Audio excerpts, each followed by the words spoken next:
Bom, meu nome é Wagner Morente e hoje estou aqui com a oportunidade de contar sobre o meu momento de despertar, meu momento awakening. Tem a ver com como uma depressão grave mudou a minha vida. Então, é algo que toca bastante meu coração, é um momento bastante interessante. Bom, eu sou de uma cidade pequena chamada Salesópolis, que é onde nasce o rio Tietê. E nessa cidade ela tem 15 mil habitantes aproximadamente, né? Minha mãe é professora, meu pai é caminhoneiro, tenho mais 3 irmãos. E passei a minha infância e adolescência praticamente toda em Salesópolis. É uma cidade que me ensinou a ver a vida e o mundo de uma forma bastante simples, mas ao mesmo tempo também traz algumas limitações, né? Parecia que era um mundo totalmente distante entre o que acontecia na TV e o que acontecia em Salesópolis. E eu queria descobrir novas oportunidades, um novo mundo. E em função disso, eu resolvi fazer faculdade, fazer publicidade. Fruto dessa faculdade também, eu entrei no mundo corporativo através de um estágio. Eu me lembro que eu fui para esse processo seletivo, era para um estágio de publicidade, e quando eu cheguei lá, achei que era uma agência e na realidade era uma indústria farmacêutica. E foi um choque para mim. E eu percebi que atrás da indústria farmacêutica também tinham muitas pessoas que se beneficiavam, mães, pessoas que tomavam alguns medicamentos por necessidade e tudo mais, e aquilo de certa forma me nutria, né? Durante uns 4 anos aproximadamente eu fiquei super bem, super tranquilo. Trabalhava numa empresa que eu me apaixonei. E essa empresa ela tinha um ambiente super aconchegante, super receptivo, com um propósito gritando, né? Todas as pessoas alinhadas, e aquilo me nutria bastante. Estava bom de resultado de venda, super feliz.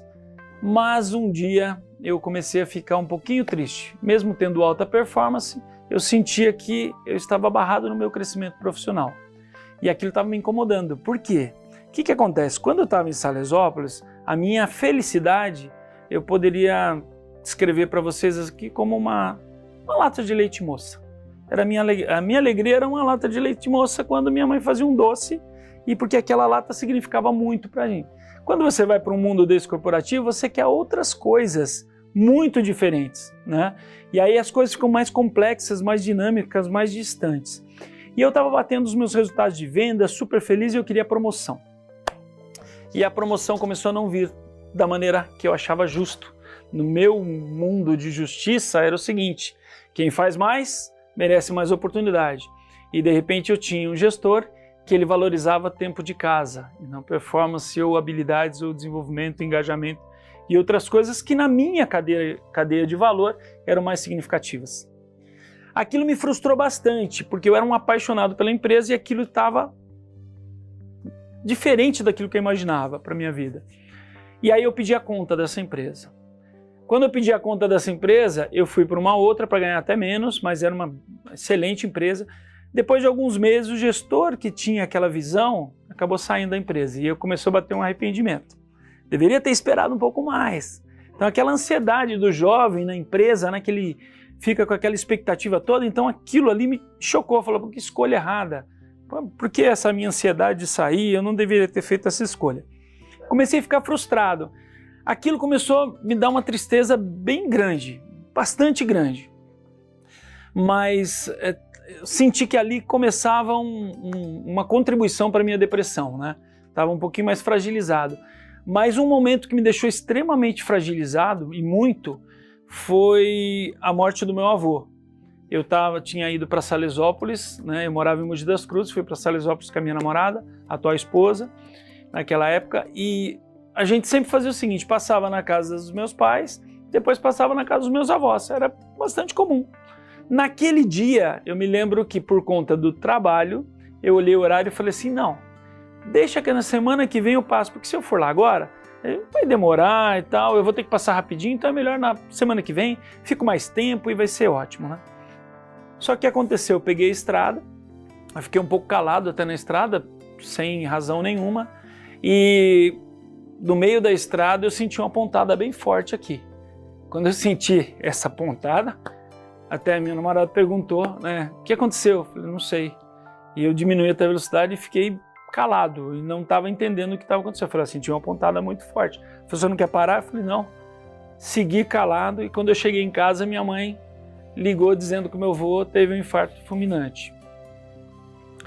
Aquilo entrou dentro de mim de um jeito, com um sentimento de culpa, né? Um sentimento de por que eu não passei lá? Enfim, aquilo me invadiu de um jeito, eu já estava sensível por alguns outros aspectos e aquilo desencadeou um processo de depressão bem severo. Ele foi se acentuando ao longo dos dias seguintes. Eu me lembro que eu entrei na depressão e eu tomei consciência, eu lembro do dia que eu tomei consciência. Era aproximadamente 6h30 da manhã, ou 6h15 da manhã, eu estava na Marginal Pinheiros, vocês sabem como é lotado já, 6h15, já muitos carros na Marginal Pinheiros, eu dirigindo, percebi que eu já estava grogue, sem nenhum sentido. E eu comecei a questionar o seguinte, eu falei, olha a quantidade de carros que tem aqui. Se o meu carro bater agora, o que é que vai acontecer? Eu falei, eu sei o que vai acontecer. Eles vão pegar o meu carro, tirar da frente, pegar o meu corpinho, jogar, segue a vida. Todo mundo vai seguir a vida aqui. Quem sou eu? Não sou nada. Não sou nada. Naquele momento eu tive uma aflição meio gigante. Eu comecei a perceber que a minha situação piorou demais. Naquele momento deu não foi um salto, né? Foi um vale profundo. E eu senti que eu não tinha utilidade nenhuma no mundo, nem nenhum significado. Durante alguns dias a situação foi piorando, eu não conseguia dormir. À noite eu ficava com pensamentos suicidas, até sentar na janela de um apartamento para pular.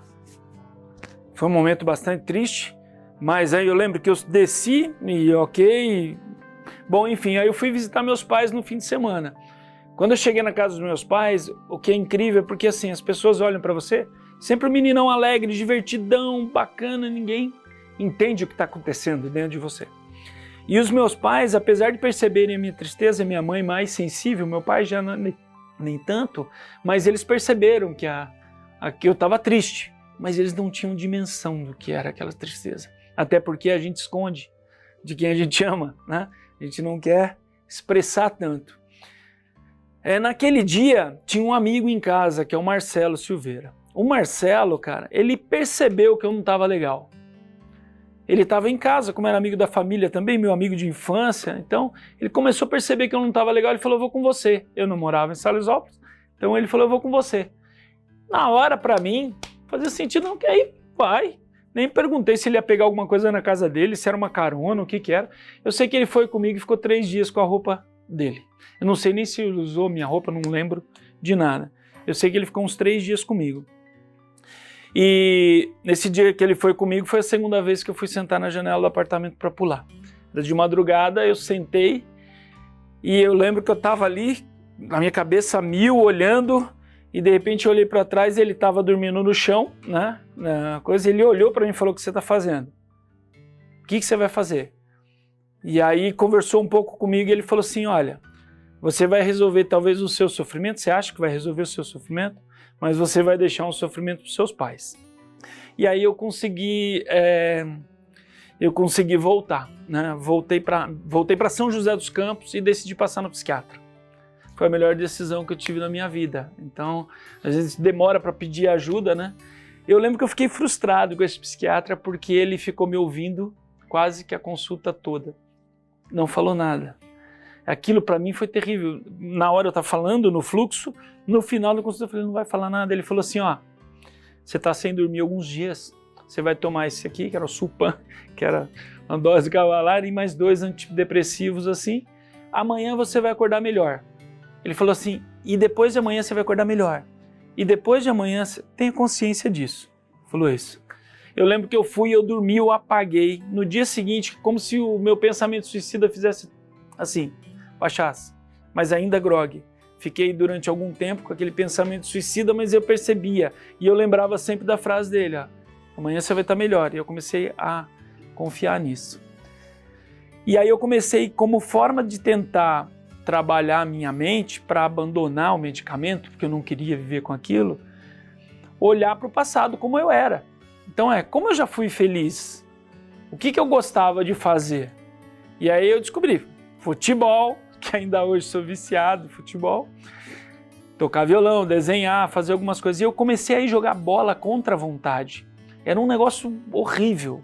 Eu ia jogar bola, jogava, só que a sensação de suar depois, ela me dava um prazer assim bem momentâneo. Só que aquilo foi aumentando, eu percebi que... E aí você racionalmente começava a perceber. E eu fui investindo mais nessa condição. E eu me lembro que um dia eu estava tão grogue, e eu comecei a tentar trabalhar a minha mente. Eu me lembro de um dia que eu falei assim, puxa, eu já fui tão feliz. Aí eu comecei a pensar sobre a minha ambição, do que eu queria, crescimento profissional e tudo mais. De verdade, se eu não tiver crescimento profissional, eu vou ser feliz, porque eu era feliz com a lata de leite moça. Eu era feliz com, né? Então eu comecei a redimensionar a minha régua de ambição, eu comecei a perceber que ela não tinha tanto valor assim. Continuei ambicioso, logicamente, profissionalmente, mas regulei ela para um patamar mais saudável. Nesse dia eu me lembro assim, eu falei, aconteça o que aconteceu, eu não vou me estressar. Aconteça o que aconteceu, eu não vou me estressar. Eu tenho uma vida boa, eu tenho mais coisa para agradecer do que coisa para reclamar. E eu comecei a colocar aquilo, eu me lembro que eu consegui sair da medicação em 2006, olha, essa depressão foi em 2008. Em 2006 eu tive mais um teste.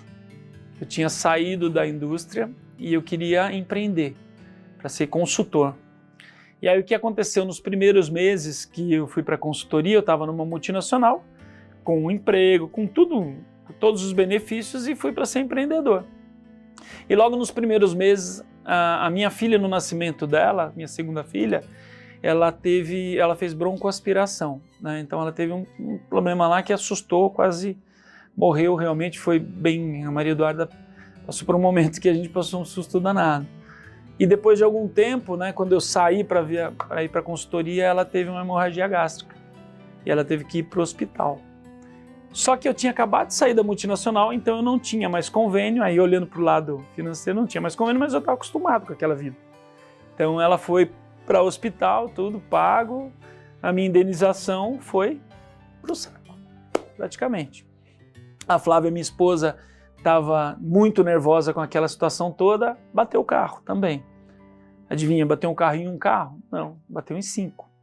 Sem seguro, porque eu tinha carro da empresa, estava acostumado com as outras coisas, então foram momentos difíceis que a gente passou, mas graças a Deus tive muito apoio dela. Se não fosse ela também segurar essa onda comigo, a coisa estava feia. E nesse momento eu me encontrei numa situação que eu estava sempre, como eu estava acostumado a trabalhar minha mente sempre para enxergar o positivo, né? Sempre para tentar ressignificar as coisas, para agradecer, eu falei, como é que eu vou agradecer num momento desse, meu Deus do céu? Mas enfim, segui firme. Comecei a sair de casa, atravessava o centro de Mogi a pé, porque eu não tinha mais carro, né? Fui para a estação de trem, naquela estação de trem eu pegava o trem para São Paulo, e aí em São Paulo ia visitar os clientes. E quando eu ia visitar os clientes, o que começou a acontecer? O meu otimismo começou a baixar, eu não conseguia fechar negócio. E no caminho eu passava em frente ao Mercadão em Mogi das Cruzes. E esse Mercadão, um dia eu passei em frente e encontrei o Fábio. O Fábio estava na frente de numa loja de roupas indianas. E aí ele falou, entra, vamos tomar um chá? Eu falei assim, chá? Tomar um chá? Ele falou, vamos tomar um chá com a Miriam. Entrei numa loja de roupas indianas, uma música zen. Aí uma japonesa, uma senhora. Falei, nossa, que ambiente doido, né? De roupa indiana, uma japonesa. O nome dela era Miriam. Falei, poxa vida. Entrei, tomei um chá e gostei daquele movimento. Só que aí eu passava ali 2 vezes por semana para visitar cliente e gostei daquele movimento. Aí o que aconteceu? Um dia eu fui para São Paulo, estava ruim, cheguei no prédio, o cliente cancelou, tive que voltar, meu dinheiro investido, não estava rendendo, né? Voltei sem negócio fechado, passei na Miriam para tomar um chá. Quando eu entrei na Miriam, parei na frente dela, parou, ela me viu, ela parou já na minha frente, olhando no meu rosto assim, chegou bem perto assim, e falou, Wagner, preciso te pedir um favor. Eu falei, pode falar. Ela falou assim, não volta mais aqui? Eu falei, o quê? Ela falou, não volta mais aqui não, você está muito negativo, você está com uma nuvem, você está reclamando das coisas, você está atrapalhando as minhas vendas, o meu ambiente. Eu olhei e pensei que era pegadinha, né? Eu falei, pegadinha. Ela falou sério. Ela olhou para mim e falou, vai se tratar, o dia que você estiver melhor você volta, tá? Tá muito chato, vai lá. E ela saiu e foi pro fundo da loja e ficou lá no fundo da loja. Ela não levantava a cabeça. Ficou mexendo as coisas dela, eu parado, suado, de terno, gravata, com a minha maletinha. Eu fui andando para trás, eu me lembro que eu fui caminhando e ela não olhava. Eu, na última tentativa do indivíduo, né? Eu lembro que a loja era estreitinha, eu fiz assim, ó, aquela inclinada para ver se ela olhava. Ela não olhou para mim. Como ela não olhou para mim, o que aconteceu? Eu saí. Aquilo me feriu de um jeito, né? A forma como ela falou. Sabe a primeira coisa que eu pensei? Desgraçada. Não sabe o que eu estou passando. É mais ou menos a reação do ser humano, né? Só que no caminhar, o que eu descobri? Na realidade, que o que ela me falou, depois de algum tempo, eu comecei a perceber que aquilo me ajudou. Eu falei, ela está no direito dela, está preservando o lugar dela. Primeiro o amor próprio, depois amar os outros, né? E aí eu comecei a entender que o recado que ela me deu me ajudou muito mais. Ela já tinha tentado, talvez, falar aquilo para mim algumas vezes. Eu não tinha ouvido. E aí eu comecei a caminhar e eu entendi. Eu falei assim, poxa, será que eu não estou vendendo porque... Será que eu estou triste porque eu não estou vendendo? Ou eu não estou vendendo porque eu estou triste? E eu comecei a perceber que, na realidade, a gente recebe do mundo aquilo que a gente dá. E o que eu estava entregando para o mundo, eu não merecia nenhum nível de resposta. E a Miriam me ensinou isso. Eu consegui melhorar e cresci demais com essa informação. Eu me lembro até que uma das histórias que me veio na cabeça quando ela falou isso, eu falei assim, que é a história do cavalo, né? Quando o cavalo está no fundo do poço, você sabe a história do cavalo no fundo do poço, eles tentam tirar o cavalo, ele se machuca, aí eles olham e falam, não tem como tirar mais o cavalo, melhor sacrificar. Começa a jogar terra nele. E eu falava assim, quanto mais a gente está no fundo do poço, mais gente, o que mais aparece é gente para jogar terra, né? A Miriam veio falar uma coisa dessa. E aí o cavalo, o que ele faz? Quando a terra cai nas costas dele, ele se chacoalhou, desesperado, ele começou a perceber que a terra foi caindo. E ele foi subindo.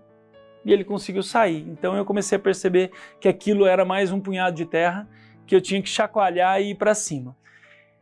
Enfim, esse aprendizado mudou minha vida. Eu entendi que, na realidade, a cura vem através da forma que você enxerga o mundo, né?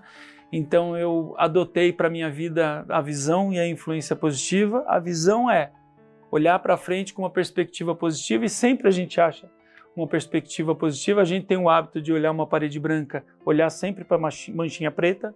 Eu comecei a olhar e agradecer mais por tudo que a gente tem de bênçãos na vida, assim, vamos dizer assim. E a influência positiva é como eu me relaciono com os outros. E eu aprendi, tem um amigo que ele me falou uma história uma vez lá atrás, era um cara que passou sufoco comigo, mas ele enxergava o mundo de uma outra perspectiva, sempre muito positiva. Até a gente achava ele meio doidinho, né? Que é o Janderson. Ele contou uma história uma vez para mim que eu finalizo com essa história, inclusive. Ele falou que a mãe Luz teve muitos filhos. E um dos filhos dela chegou e falou, mamãe, quero conhecer as trevas. Falou, para, filho, que ideia doida. Chegou a segunda vez, mamãe, quero conhecer as trevas. Para, filho, que ideia maluca. Depois de insistir mais um pouquinho, mamãe, quero conhecer as trevas. Falou, vai e me conte.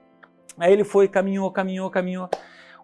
Uma semana não voltava, 2 semanas não voltava, 1 mês e meio depois, o filho voltou. A mãe Luz correu, abraçou ele e disse, filho, e aí, conheceu as trevas?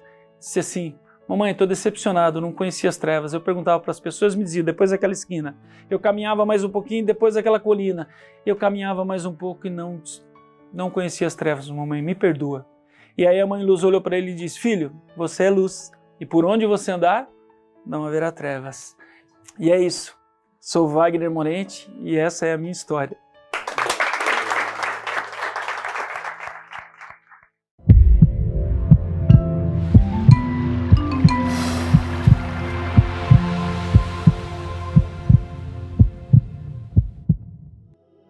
Conheça outras histórias de superação e despertar.